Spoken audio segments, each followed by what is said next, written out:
Nalangkod. Hay nako! Napakadaming tao! Ang gugulo! Ang iingay! Ikaw! Kayong mga hampas lupang inyo! Hindi ba kayo magbibigay galang sa akin?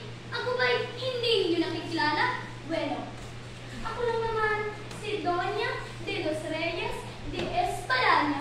Tignan niyo ang kolorete sa aking mukha. Ang kulay at tulad sa aking buhos. At aking magagarang kahamang kasuotan. Nagpila para sa isang mistisa lang. Kaya kayo mga inyong singitim ng item, dapat igalang niyo ako. Naalala ko nung bata pa ako, maraming nangligaw at namanga sa aking kagandahan. Ngunit itinagot ko sila. Kasi naman, bakit ako magpapakasal? Di magpapasakal sa isang inyo. Hindi ito marami. Bata pa lang, alam kong magpapakasal lamang ako sa isang Espanyol. At heto, si Dribble ko, si Don Tiburcio de Espadaña.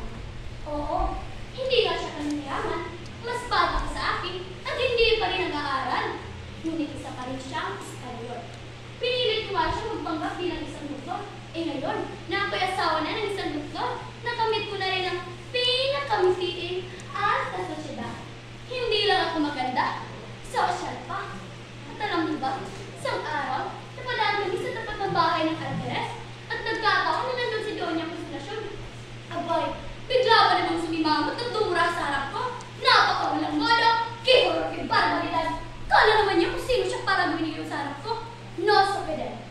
Ako at ako lang ang tunay na dugong Espanyol, si Doña Victorina. Kaya ngayon, talagang hinahamon siya kung sino nga bang mas magaling sa amin dalawa. Hindi naman siya sa toong Doña. Alam niyo ba, isa lamang siyang labandera